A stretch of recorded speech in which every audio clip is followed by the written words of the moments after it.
Ask not what we all be can do for you. Ask what you can do for we all be. Hey, Ron, son, Mama D here. Happy Father's Day to you. You never know what little Ron herds or RTC2s are running around. And they just didn't tell you. And so we're moving on to our next segment. We're going to segue. We're talking about tackling domestic violence, and also the issue of Ferguson, giving the Ferguson update. We're going to bring in our panel. And that was a wild roller coaster ride in itself. But this is what We All Be is about, allowing people to express themselves, especially people of color from the African diaspora. They have a chance to speak their mind. So, you know, you free your mind, the rest will follow, you know, to paraphrase Brother George Clinton. So without further ado, we're bringing in our panel for that discussion. Brother Chad, you there? Yes, sir, I'm here. Thank you, man. Welcome. We're going to have on Brother Chad, the host and creator of the Chad Factor, a very popular show on the internet radio waves. How you doing today, sir? Oh, fine, sir. Fine, sir. My team won 41-10, but I had to read before I did because I can't watch football all day. But I'm glad my Redskins won today. So. Oh, man, you are a real fan. You're a Redskins fan, man. That's tough love right there. You talking about some tough love. And we got Brother Bilal Muhammad, Panthers for Justice. You back on. Thank you, sir. How you doing today? I'm blessed, black man. Glad to be on here to hear from you again.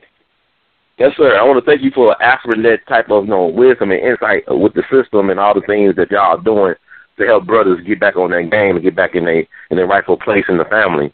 So well, thank you for that. Thank you. And we got another call. I don't know who this call is, man. We could join 678. You on the air? What can we all be? Yes, sir. Peace. Who is this? What's your name? National Spokesperson Mansa Musa for Black Panthers for Justice. All right, cool. Well, man, you mind being on the panel with us today? Oh, yes, sir, brother. Yes, sir. All right, good. We need all the voices. Like, the brothers need to speak out on this. And I guess it's about Brother Buzz. Are you there? Yeah. Brother Buzz? Because he on hold. Okay. You lost, brother. Okay. So let's talk about what's going on in the news. It's like every time there's a problem in white supremacy land, there's always a black face on the problem. And we're going to deal with domestic violence. We have saw the fallout from the Ray Rice and Janae Rice incident. The NFL doing what they do, and also recently with the Adrian Peterson deal, with him disciplining his son and claiming child abuse. So what are y'all talking about this stuff? Well, when I was down there at Ferguson when I first met you, it's actually a national issue what's going on, and I say this again that. There was a lot of Michael Browns. That the only reason why this hit the airway the way it did because the media was in it, and not just that, we had a lot of the white man and that was supporters to the black community was marching. Mm-hmm. Do I think if the black, as the Minister of Defense, do I think that if the black the white folk wasn't here with us, do I think it was this far? No. Because, we haven't heard anything as far as the officer being suspended. I believe people will be going to court next month, which I'll be down there, because I would definitely got to see that. But as a person that had this officer been suspended, and we marching, and no one asked this person if he's suspended. Sometimes if he ain't, that means that he's still on the black payroll with the black community down there. It's a big thing down there. So are we still paying this man salary who actually executed our brother? Now let me tell you what the media did. Fair News had on the news, and I was watching it in Jersey, and they switched the thing for black on black crime. In other words, they were saying it was okay for the pig to actually execute our people. They got, in other words, it's okay for us to shoot them because they're killing each other. That's the most cock-a-poking stuff I ever heard in my life, because they don't give the right for anyone to gun down an unarmed man. And by law, if there's no gun person have a firearm, the officer is supposed to immediately put his arm back in his holster, which that was not the case.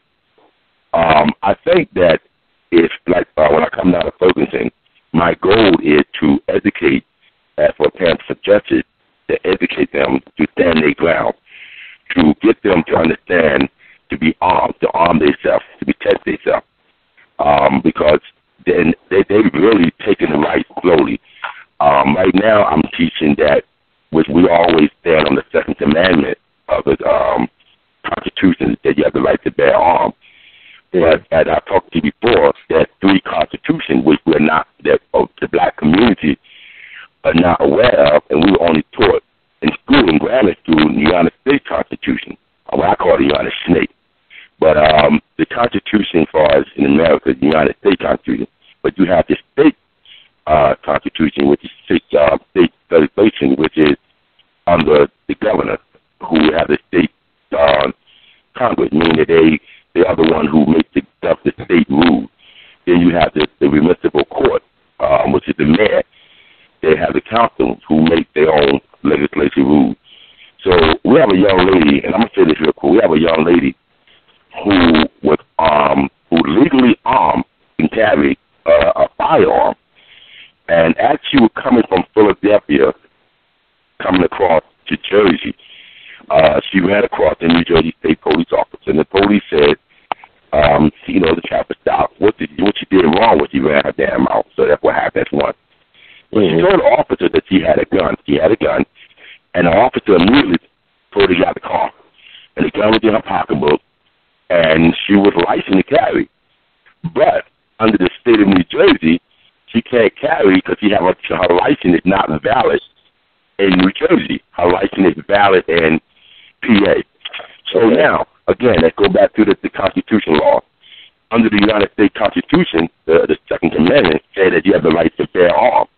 So if that's true, how this lady who never been arrested, who is about, who's the RN, look at 3 years for a crime that legally saying that she can carry. But each state has their own laws.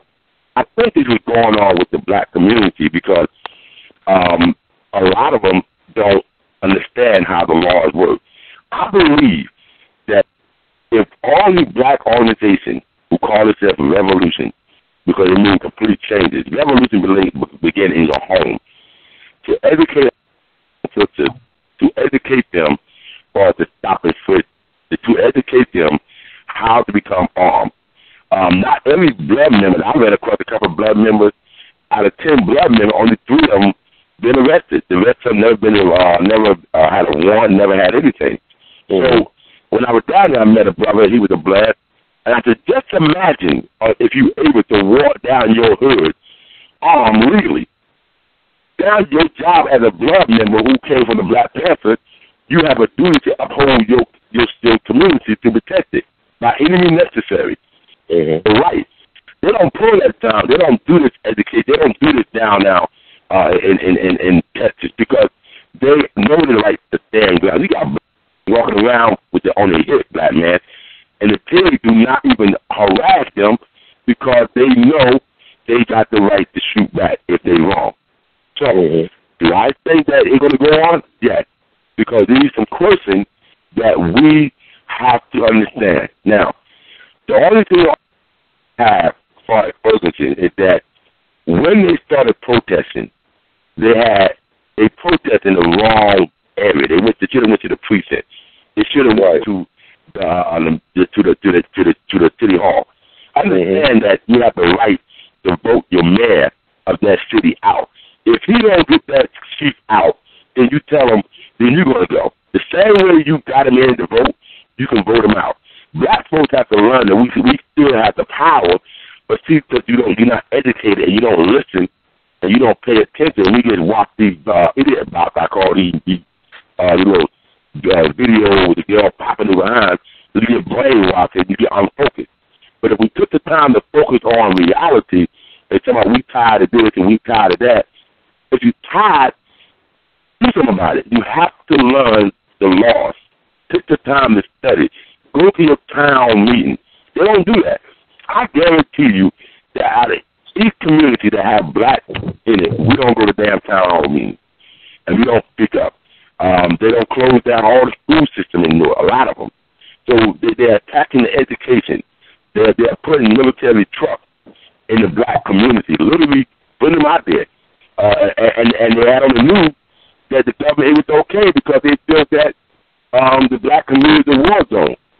We're in a war zone. We're an animal. What do you mean? We're in the Gulf War. You understand? So they're already set up to plan to attack. Look how they're dressing now. And I think I spoke to you about this. When I was a kid, I'm 45 years old. When I was a kid, you would see a pig, or when I mean, one of the pig men, when a police officer, he would have a hat on, a nice top, a nice dress pants, and he would look bad on his uniform. Well, nowadays, they're dressing straight up as war, straight up as military. When they come in the community, they already know they're coming to kill and destroy. That's one of their mind, to destroy, to kill. Because this is the thing that they program to do right now. It's not to serve them. They're not protecting you. They're brutalizing you. We have to go back to the old way. Sometimes the old way, the old way, we have to move on to things new. Sometimes we need to go back to the old way, how we did things under the Malcolm X, under the original party, how they move, how they everybody want to change the name and have the name of Black Panthers. But understand, the Black Panther was not just a man with guns. They were educated men. They educated themselves for the law. They knew the law. If you ever heard Bobby Seale, Hebrew Newton speak, anytime they addressed the police officer, they gave them the constitutional laws that govern them and protected them. That's why the pig couldn't do nothing with them. And J.Lo Snake Hoover got angry about that because he never met an educated man like that. First, he already had Malcolm, so that was them. Then here come a whole bunch of brothers getting together. So that was the same. So we have to learn that the best way to stop this from getting, we have to police our own community.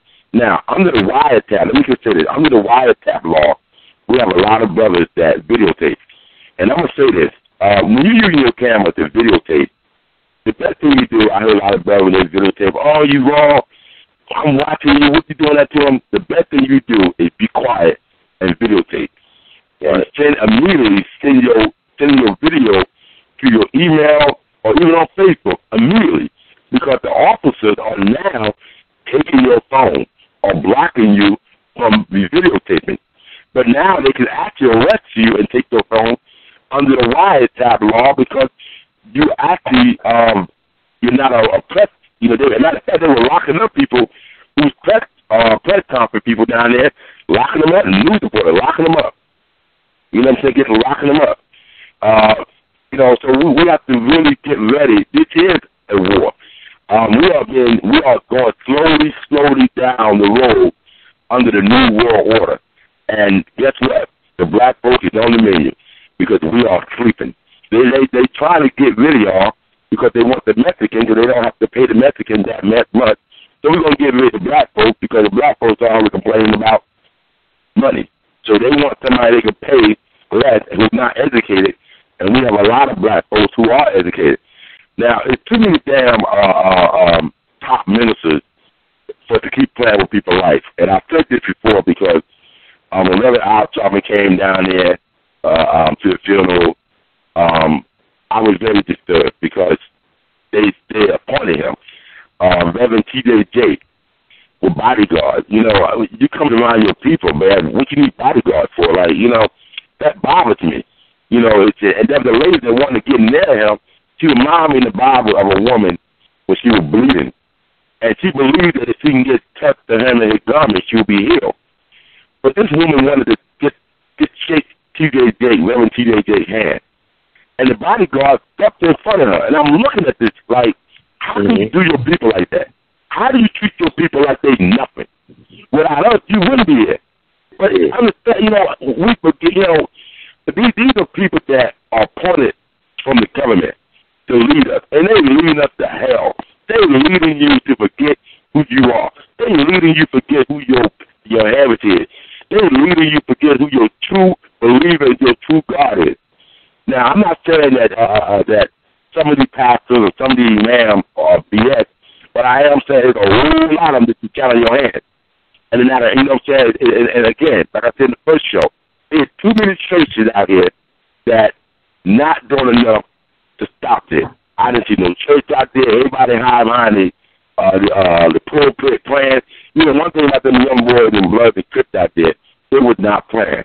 And they still out there protesting.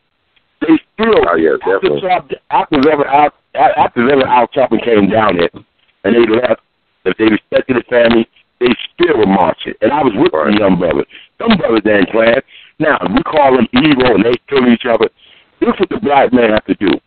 We need to start educating them, stop complaining, stop hiding behind the door of the church, stop hiding behind the Nashville, come out and educate these brothers. Show them how to be a realtor. Hey, bro, let's get there. Hey, bro, I can tell you how to flip that money into a house or how to get realty. Hey, bro, I can show you how to put that money in stock. But since you want to sit down and just talk about them, they ain't nothing. They kill each other. Take that mind frame and redirect. And I was watching news this morning about a young white girl. She shot somebody. And they're training 9-year-old and 10-year-old kids how to shoot. Meanwhile, we just ain't going nothing with our kids. They know what's going on. These white folks is not dumb. They know that something is about to happen. And you know, they used to say, when the FBI, he would say, if you wanted to catch the big man, just follow the money. That's all you got to do. Well, if you want to know what's going on in your community, follow the white man. If that white man moves left, you should move left too, because you better believe. You know, there was a joke one time. He said, if the white man goes to the moon, we're going too. And that was on King of the Common. And I believe that, because that white man knows what you should know, and you won't try to know it. So we got to learn to get ready, prepare yourself, become armed legally. The Panthers for Justice have an open, senator to show you how to do it. We will research the information for you, how to go out and become armed legally.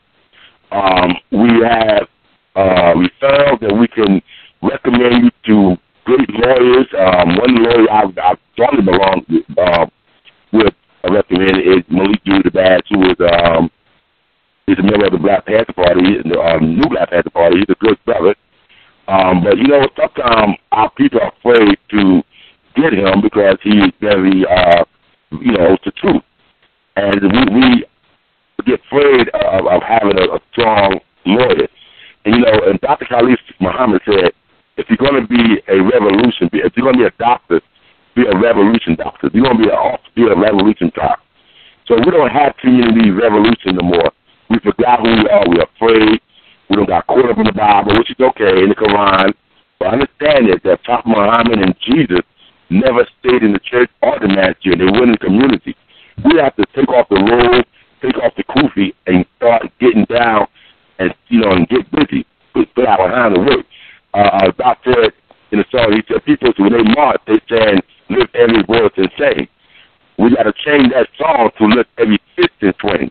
Because these pigs are going to keep on being out of our community. What we need to do is, it's too many organizations out here for this to go on. We need to start patrolling our community with cameras. If you armed, go out there with the people who are not armed and make sure they tape and take pictures of the officers. Get involved with the ride-along. They have ride-along that you are illegally can ride with the pig. And I don't know if the viewers know this, but you have the right under your state jurisdiction to do a ride along with the pig. So you can get in the car with the pig while they're patrolling. Take advantage. This is not just the ride along is not just an Ice Cube and the brother named Kevin Hart movie. This is an actual real thing. That's what you're saying. But I want to interrupt you, brother, a little bit because I think people got to understand. I want to bring this more voices and you got added people on. They want to add to the choir.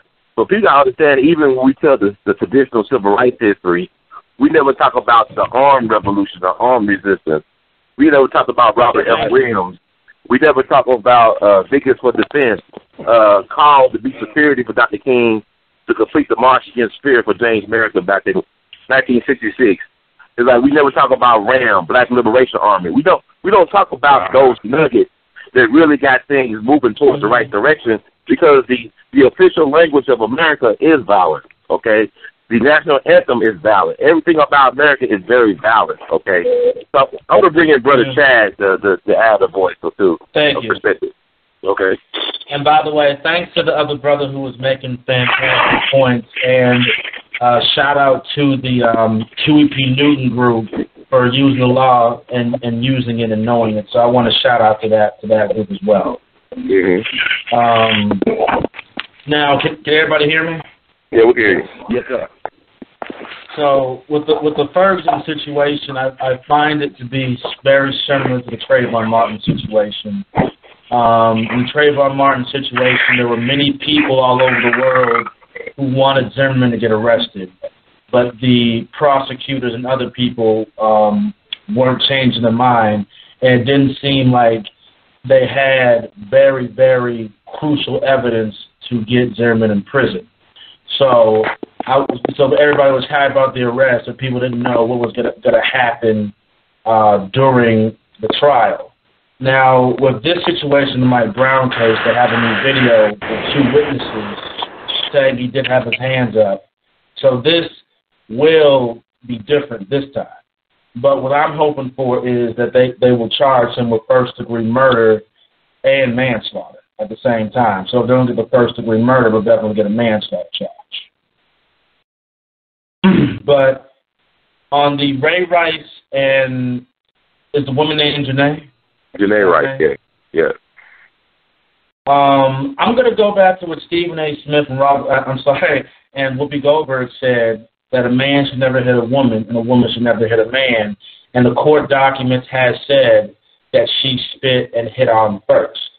Now, I don't condone any domestic violence, whatever of the sort, but I just don't get why people are vilifying him.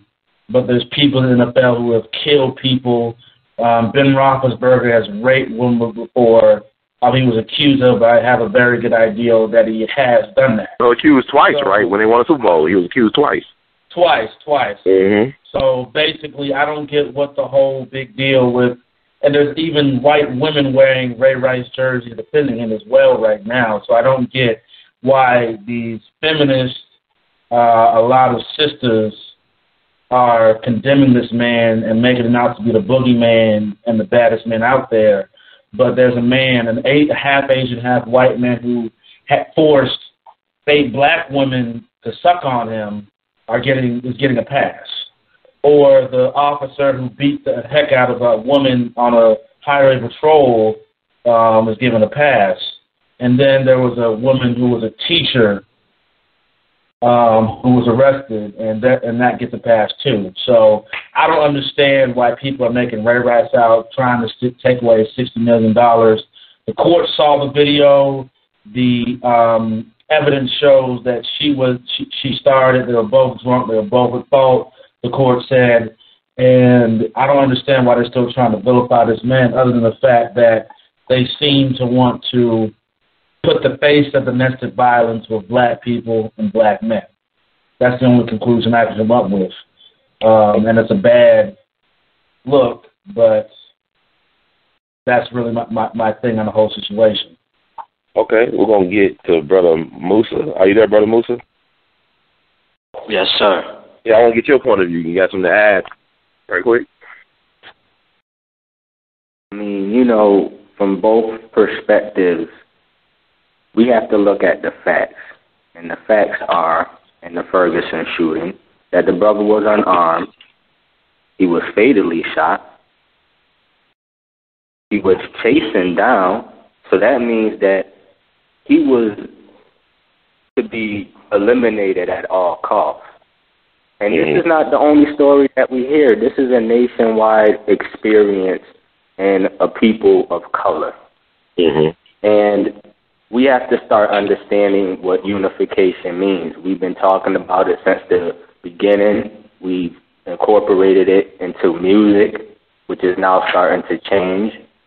from corporations, and we have to just examine how can we be proactive, and the best way we can be proactive is in black unification. That's going to help the bad situation that we're in, but we have to organize. No one man can do this fight on his own, and we have to humble ourselves. We have to become studious, but this all starts in your home.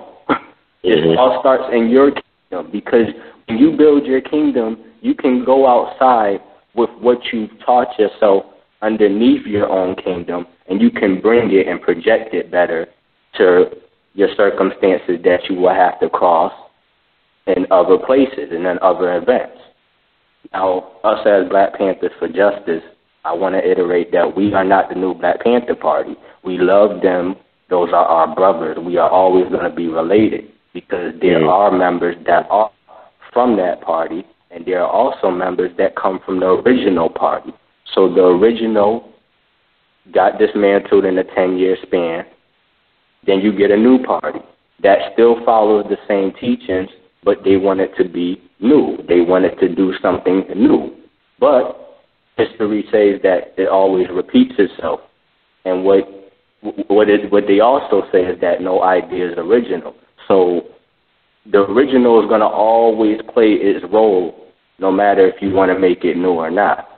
But Panthers for Justice, we took what the original party, the mistakes that the original party made, because we have to say this. Yeah, there were mistakes made. That's not to belittle the movement or to cripple what Dr. Huey P. Newton, peace be upon him, stood for and did, but there were some mistakes that were made.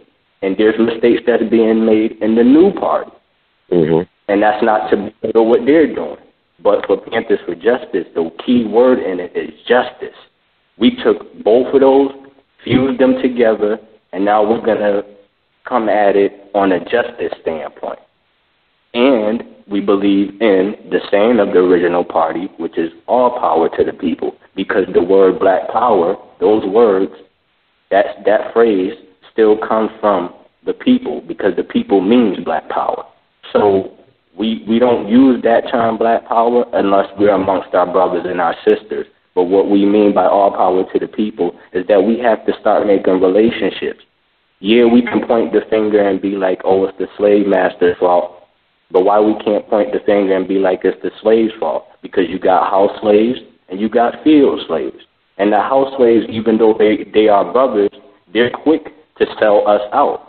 So we love them, but if it comes down to the point that you have to be about Pan-African brothers or Coon brothers, what's going to happen when we clash? And it's going to be a clash. Yeah, I want to ask you this, because I want you to clarify what were some of the mistakes you were referring to, because I know some of the original Black Panther Party members are very critical of the new Black Panther Party and other offshoots of the Black Panthers. What were some of the mistakes you feel like those, some of the key mistakes that were made with the original Black Panthers? Well, this is one mistake that's always made in a lot of our organizations. We can't humble ourselves. Everybody wants to be the chief, but not start as an Indian. Or, I don't use that derogatory term Indian, but, they call themselves natives. But it's true. You have to play your role, and you have to learn your position. And I think that the breaking up of Huey P. Newton being out while Bobby was in jail and Bobby being out while Huey was in jail wasn't started to begin as an internal situation, but it ended up becoming an internal situation because nobody wanted to take guidance when one of the brothers came out, because both of them together would have been a two-head monster, to use that saying. They would have collectively been able to examine what's going on.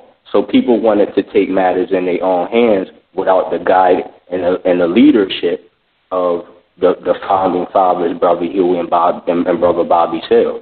So I'd say that can be some of the mistakes that were made, is that the celebrity that we get as black people, we let it get to our head instead of doing the work. And that's the problem that they are saying that's happening in the new party, because you can't just shun Whitey. You can't just shun the Europeans. You can't just shun the Caucasian race, because aren't we killing each other too? And why, when we kill each other, why we don't put the magnifying glass on that? Why don't we take that as a situation and put it on the same platform as a cop killing our young black brothers? I mean, that was great. Yeah. It's hurting us to become what we need to be, which is the original kings and queens of this earth. So we have to look at all matters, and we have to see that there is some white people that want to help us. And we have to accept that, because Brother El-Hajj Malik El-Shabazz, Minister Malcolm X, peace be upon him, said that whites can help us, but they can't join us, because there can't be no black and white unity until there's some first black unity. So we want help, and you can financially help, and you can help from all different orders by having different ideas. But we need to be able to help each other up under the umbrella of black, under the black nation. Yeah, okay. Well, I want to ask you about the Huey and the Bobby thing. One being in jail while the other was out free. To me, that wasn't a mistake. That was all by design by COINTELPRO and white supremacy. We don't even understand. I think one of the mistakes that we make as a people when we do movement work, we don't understand really the dynamics that came before. Like, people will mistakenly say that COINTELPRO started with the 60s and the 50s. The first victim of COINTELPRO is Marcus Garvey, period. Marcus Garvey was the greatest threat to white supremacy we ever had. And he was the first victim of COINTELPRO. The first FBI agent of color, the first black FBI agent, was hired to neutralize Marcus Garvey. The FBI was built upon undermining Marcus Garvey and his movement, the UNIA. It was built. It wasn't built by the public enemy. It was not built by taking down John Dillinger and Babyface Nelson. It was built by undermining the effectiveness of a black man with an idea who was bold enough to share that idea and to lift his race up with that vision. And out of that, you have black Muslims. I mean, everybody was Garveyite. Malcolm folks, Muhammad Ali folks were Garveyites, Farrakhan folks were Garveyites. Everybody come out of that, and then Garvey come out of Booker T. Washington. But, I mean, you can say Booker T. Washington was a victim of COINTELPRO, because when they removed him, they replaced him with somebody that they controlled. Not his person that he trained, Emmett Scott, but a guy who was part of U.S. Army intelligence, a guy that they groomed to take his spot so they could implement the Tuskegee experiment.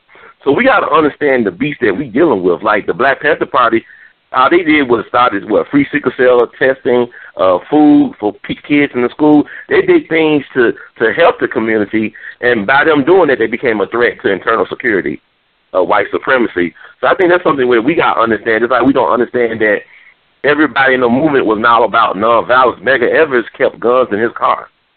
He was shot down, but he kept guns in his car. He wasn't nonviolent. He was a soldier in the United States Army. He was about the Mau Mau's. He was like what they were doing over in Kenya. He won the Mau Mau uprising in Mississippi. So, okay, I'm going to go ahead, brother Musa. I mean to interrupt you. No, I definitely concur on what you're saying, brother, and same with, we can look at how they did Malachi Z. York.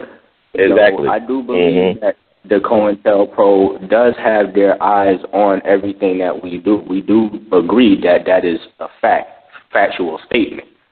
And the best thing to do as defense and to fight them off is to unify. But the reason why we never can get to unification in black is because of egos. That's the problem. It's not about your religious beliefs, because there's brothers that study the teachings from ancient Kemet and Ma'at. There's brothers that believe that Islam is the way. There's brothers that believe in the Hebrew teachings, Hebrew Israelites. We all have different beliefs that still come from our origin. But why we can't just kind of push that aside to secondary and look at first what the major issue is, which is let's start our family and let's get our family together regardless origin, creed, whatever the case may be. And stop pointing the finger at white people when we out here killing each other. And then it's like, oh, well, I'm an elder. I'm not one of these young Bloods and Crips. But who is the ones going outside talking to them? Who's the ones that's going outside and then instilling in them to how to use their energy the right way? Black Panthers for Justice, we're going to do that. because I'm a young brother, and, you know, not to talk about me, but I'm a young brother in the revolution, and I am going to use what I learned and how I was able to be armed and lose my firearm and to get it back to teach my young brothers, because maybe me being young, they will be more receptive to hearing it from me. And that's not to say that the elders still can't talk to them neither. It can go from both aspects. But we need young revolutionaries too, because the youth is what's running hip-hop. The youth is what's running the world in general.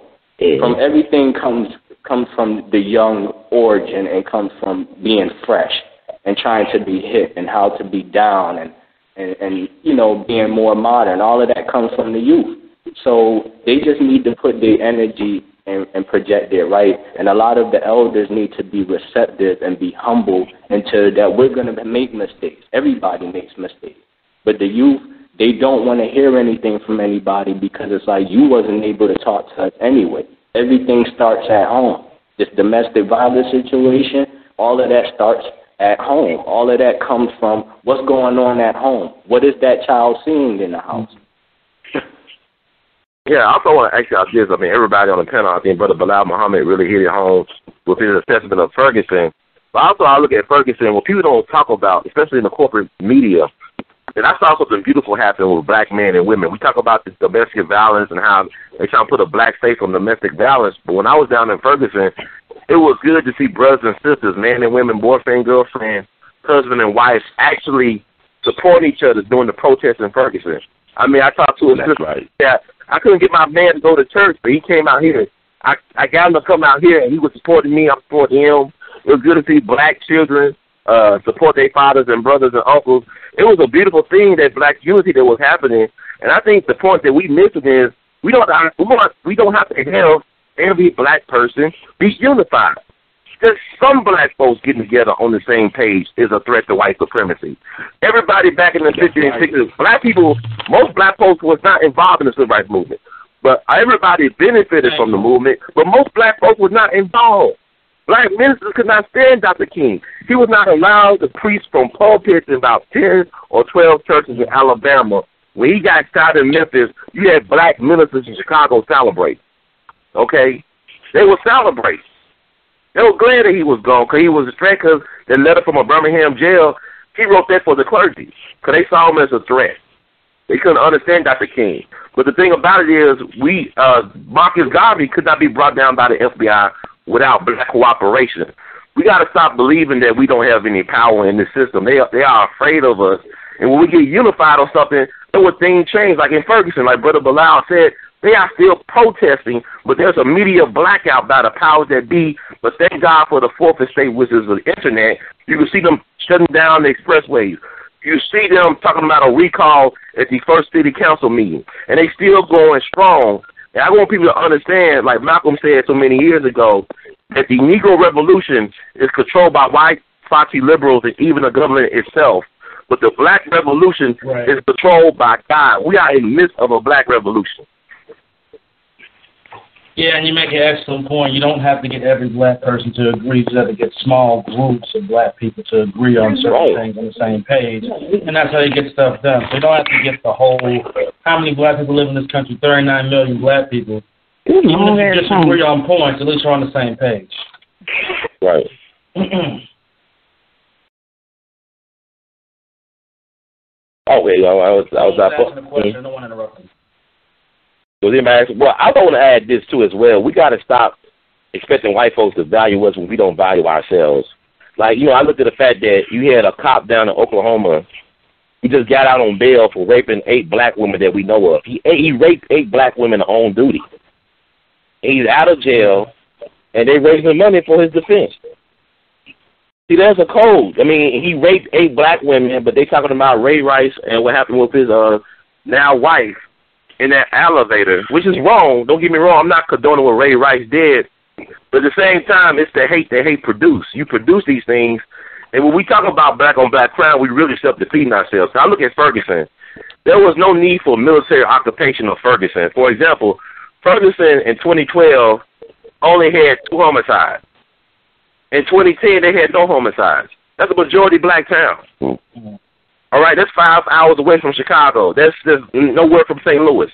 They only had 2 homicides in 2012 and 0 homicides in 2010. When I met Brother Bilal Muhammad at the lynching site of Brother Mike Brown around midnight, I felt very safe to be around black folks. I didn't feel my life was in danger. It's only when I made a U-turn and saw the National Guard that I felt like my life was in danger. But when I was around my own people, I felt safe. So I didn't feel that I was in danger. Okay? So we got to stop believing this lie they tell about us that we're not civilized. The reason why black folks were mad because they saw what they did to that black boy. It don't take for us to have 2 white dudes working construction or whatever and say, no, he was surrendering.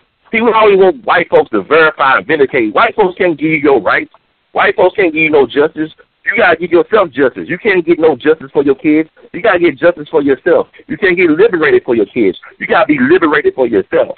Okay? You got to do for self. But when you do for self, you do for others because you set the example. You set the table so other people can eat. Okay? So we got to be willing to put ourselves on the line. And the civil rights generation, they have failed us. They failed these generations. That's why we got you get the GDs and the Vice Lords and the Bloods and the Crips. But at the same time, we got to understand that they don't want black folks to have anything. It's not white supremacy. It's white dependency. White supremacy is a myth like Santa Claus and the Tooth Fairy.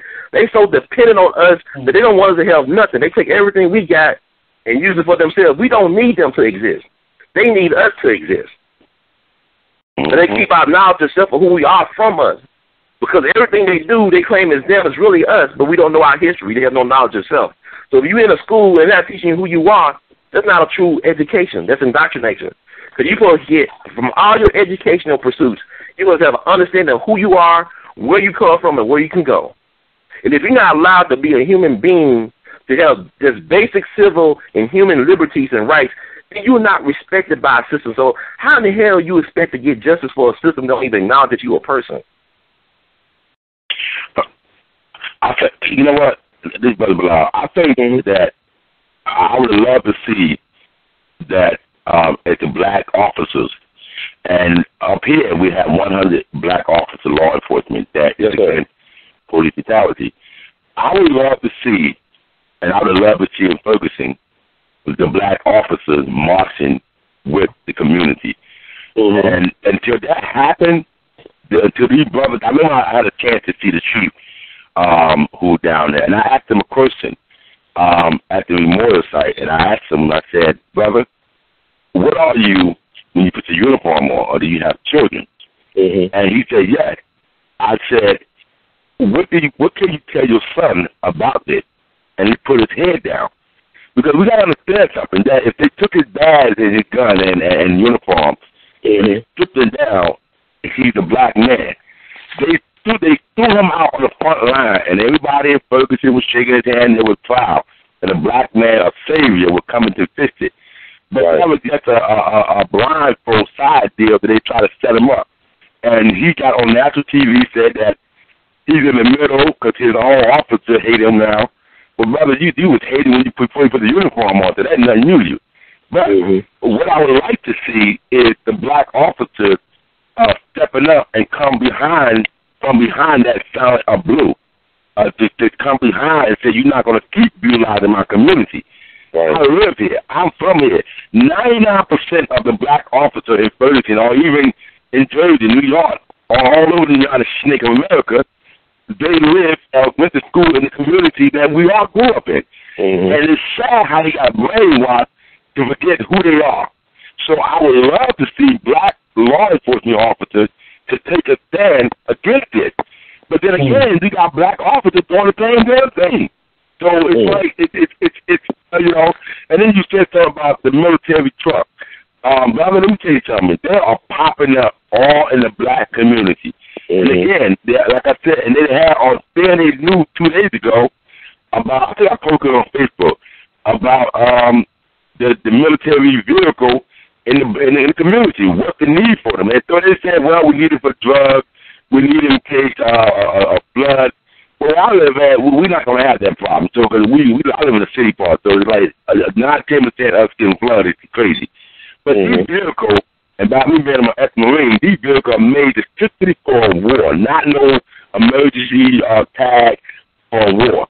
And until we learn to get ready for war, we're going to have a problem. I think I posted up on Facebook where you can order gas masks, where you can get emergency response equipment. And these are the things we have to educate our people because, like, again, they're teaching their children how to arm. And we have to learn how to police our own community. That's something that the party, the Black Panthers, were good for, because they police their own community. They took a stand against the pig. They let the pig know that when you put your hand on them, we're going to put our hands on you. If you're going to serve and protect, do it. So, and I'm coming out of Ferguson. I would like to help and give young brothers the educated to show them where to get guns illegally, how to patrol your neighborhood. I'm looking to put a neighborhood patrol in the neighborhood of Ferguson to hit the street to deal with these pigs. With some of y'all can't arm yourself with guns, but you can damn sure arm yourself with cameras. So, do I got faith in the Justice Department right now? Hell no, I don't trust them either. So, again, I said to you before that justice, you can't march and act for justice. Justice is something you have to take. You understand? You have to take. They've been proving that for 400 years. You can't. We've been marching and saying no justice, no peace. Hell, we still should not give no peace. But you're marching at the wrong war site. Somebody gave you the wrong blueprint where to march at. We need, if you want to tear something up, let's go tear the goddamn precinct up. Let's go tear City Hall up and tell them we're going to come and throw your ashes out. We're not playing no more. Let's go tear the courtroom. Let's go to the courtroom, too, and see what's going on in the courtroom, too. The same way we need black officers on the front line, we need black judges to be on the front lines marching and lawyers, to make relationships. It's about relationships. And that's one thing that we lack in the black nation is that we don't want to build relationships. There's everyday people that are just as important as these Reverend Al Sharptons. But the only way we're going to be able to get on the same citation is when we put these egos down and you be like, look, I'm a black judge, and Brother Mike Brown's situation is happening everywhere. But since that situation was televised and it was amplified to the idiot box and to the news, people know about Ferguson. So why you as a black judge can't be in the fight and be in the forefront and march with your people so you can bump into a black officer and then y'all can build together about the common problem and the common goal? Why? Why? Because it's about money and it's about status. But it's like God and God, there's only one God. But as us being the minor gods, we have to be humble. Because that's the problem in the revolution. Brother Malcolm X was more about his people, probably almost more than he was almost about himself. Sister Betty Shabazz said that he barely used to eat because he was always studious. He was always writing a speech. He was always studying. He was always doing something for the people. Why we can't have brothers like El Hajj Malik El Shabazz? We need brothers like that. It's about egos and it's about, my bow tie is made out of gold and my yarmulke is made out of gold. And, I mean, you know, just as in a symbolism, you feel that you're better than people. And it's like, that's the problem. That's the problem. We need to build relationships. And the Black Panthers for Justice, we're going to build relationships with you if you're white. We're going to build relationships with you if you're black. We're going to build relationships if you're Hispanic because y'all black anyway. We're going to build relationships with you if you're Native American. We're going to all build relationships because we can't just shun one race out or shun one type of people out. There's bad black people just like there's bad white people in 2014 and on. And, brother, I would like to say this before I go. One of the things that when I've been troubling me is that, you know, we're not really educating our people about the stop and frisk and harassment of the police officers. You know, I'm really calling, and you heard me say this earlier, is I have a big thing with these churches. I have a big problem with the Masjid, the Muslim, that for every corner there's a church there's a match here. So I believe that if they come out behind the prayer wall and get off the prayer rug for a minute to hug one of the brothers, to say, brother, I'm here for you. Come talk to me. You're going through it with your wife or domestic violence. We need to step. What happened to Grandma and Mr. Bob next door, who would give you some type of potential knowledge that it was not right for you to do what you do, or sit there and educate you. If you don't educate a man, he'll kill his own self. So, like I said, I'm really. This is not just going on in Ferguson. One of my things that we have to understand, I've been doing a lot of research. I've been up all week after this, studying about. I'm really concerned about some of the brothers or officers who are coming straight from the military, become law enforcement. And your city, as well as all over the United States of America, are hiring officers who coming from, coming out of war, because they're giving them jobs. Is it a possibility that these officers have some type of background, that having to psychology, they could get hired because they have military background, and they bring that military attitude straight to the street to deal with the community? So this is an issue that we need to look at, that the officers are literally shooting unarmed people, like literally, attacking them, tasing them. There was a report of a man, he physically beat up an older lady, off a sheriff. So he literally was over her, pounding her. Right. So, this is a question that needs to be asked. What is this officer background? Have he ever had any type of military background? Because if that's the case, somebody said, listen, we want y'all to go back and get retrained to deal with it. They say, we're in trouble. And if we could sit on the line, we can go on Black Talk Radio, we can go on all these radios, left, very out topics. The issue is, are we going to stop it? Are we going to stand together, band together, and put aside, let's come under one umbrella and make moves? We all got good ideas, but just imagine if we came together with all these good ideas at war, on the front line, and let them know we're not going to tolerate it anymore. I believe personally, and I don't give a damn the FBI do hear me, I personally feel like this.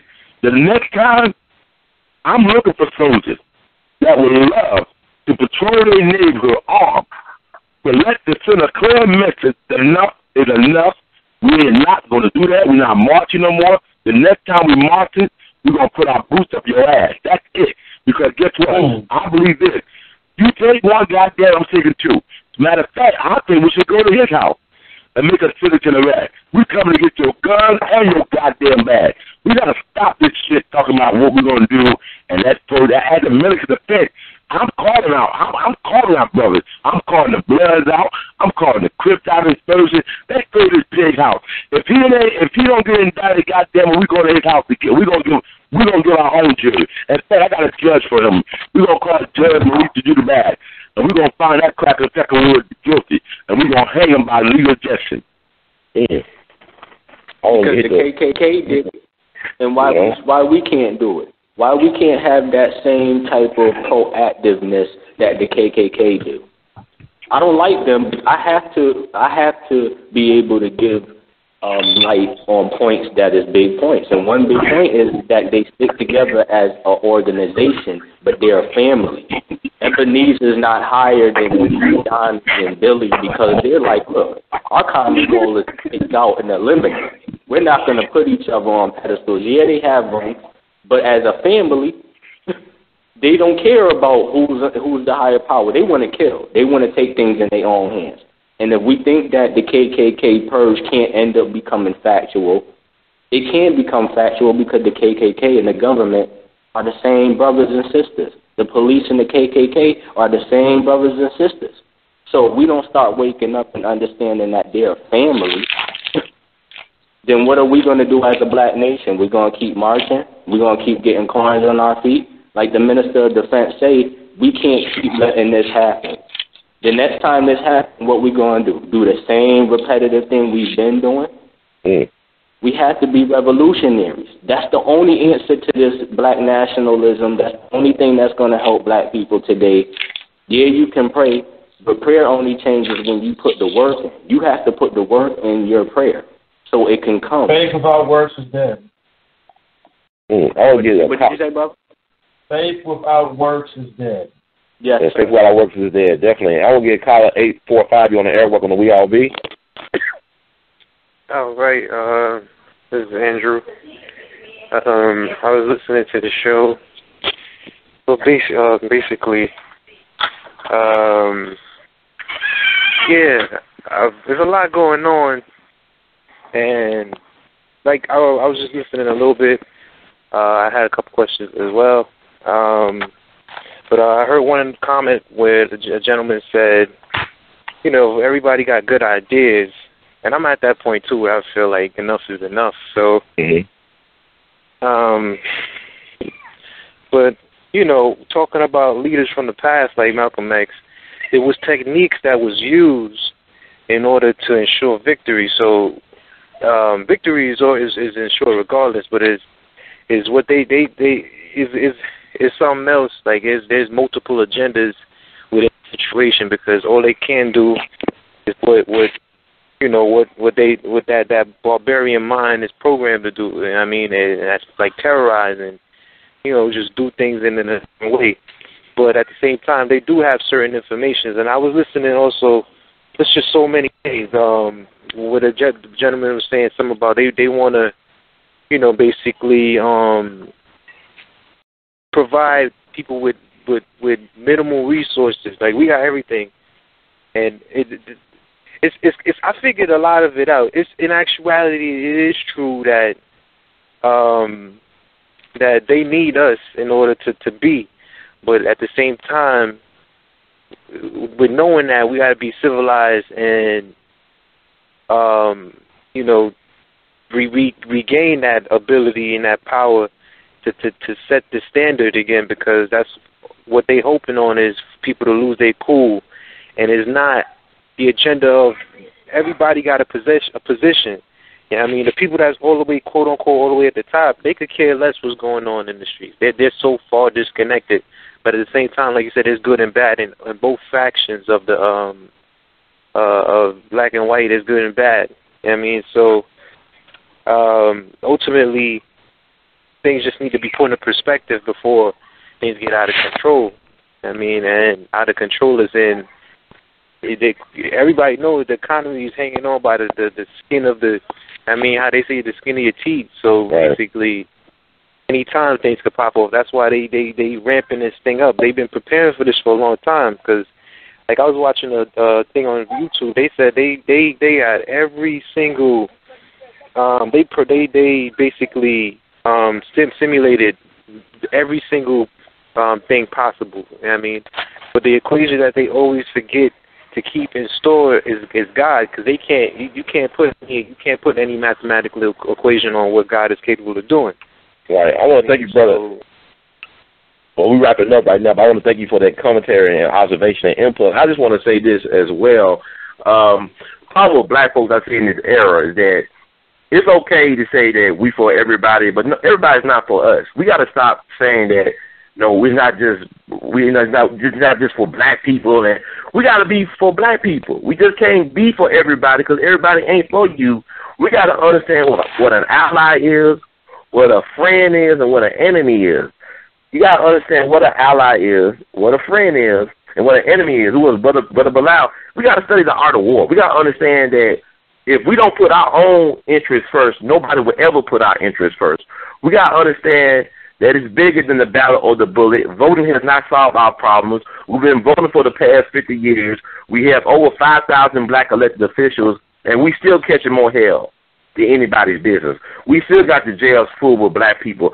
Black folks still getting killed by white folks or white cops or black cops even in the streets.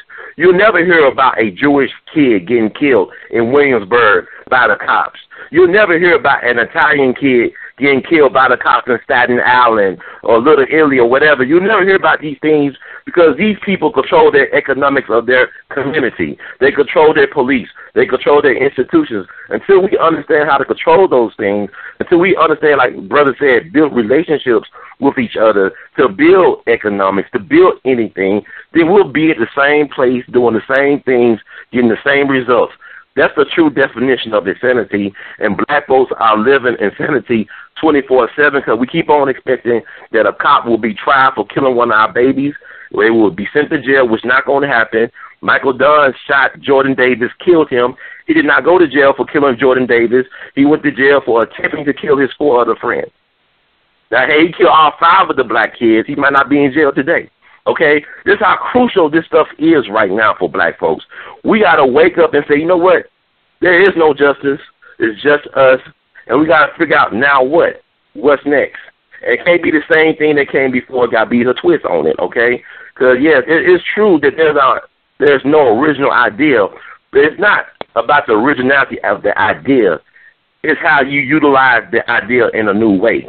It's not about reinventing the wheel. It's how you use the wheel in a different way from its original intention. So we got to start thinking outside the white supremacy paradigm. But before I go, I want to thank everybody for being a part of this conversation, and also with domestic violence. I'm going to tell you, I'm looking at right now, we should not be putting our hands on men, women, or kids. Nobody should be hitting each other in our community. Black people should not be hitting their kids, period. Because that's a byproduct of slavery, okay? I went to a funeral recently of a dear friend. Her mama passed away. And the minister gave a very colorful eulogy. But my problem was, even though she was a very educated sister and all this stuff, he kept on talking about how he used to beat his ass. Well, she was good at beating people's ass and beating people's ass. And I'm saying, I don't think that her lecture should be about beating people's ass. I think you should focus on her being a pioneer, educator, and a pillar of the community. But all he was talking about is how she used to beat that ass. She used to beat the hell out of us. She used to beat our ass. I don't want a legacy where I'm beating my people's ass. Just to, it speaks to a lot of popularity. We got to get into that later. But I want to thank everybody for being a part of the show. I don't get, how can we contact you all? Starting with Brother Muhammad. What's the best way to get in touch? You can reach me at 973-295-2089. I would definitely respond. And also, I will be in Ferguson, Black man. I'll be looking to see you, brother, on the front line with me. Okay. In October, I will be going down there because I don't know if you know, but that the pig is going to court. So I will be there. That again, I'm trying to find out. I know you have to go. Have this officer been suspended? Because I haven't heard anything about him being suspended, or because sometimes they set it up that the officer still be working. And if that's so, why? That's the question. Why he is still there? He's supposed to be suspended. So I haven't heard anything about that.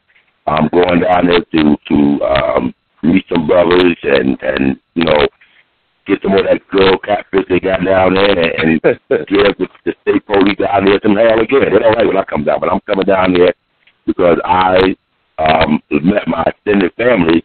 We're all family. I don't care where you go at. And if I ain't going to bite y'all, bite us. And I'm going to let you go, but there was something I seen on the news when they brought the dogs out. And they brought back the history. And you know what I said? I told the young man, he had a pit bull. I said, next time them pigs bring their damn dog out, you bring yours. So it'll be a dog for a dog. So we have to learn to fight fire with fire. That's our real self. And I'm coming down there to give out information. Again, you can call me at 973-295-2089 or hit me on my email at yahoo.com, Bilal Muhammad 305 @yahoo.com. Or you can get in touch with the national spokesman, which you just on. I don't know if you're on yet. He gives you his information. And I have no problem coming to your city to help you get trained, to teach you what to do in case of another attack or dealing with another riot. That's something that I'm working on, too, how to deal with riots and you get caught up in a riot. Peace. Yeah, Brother Muhammad, thank you so much. And Brother Musa, can you give us a way to get in touch with you? Yes, sir. I could be reached at area code 678-467-7448.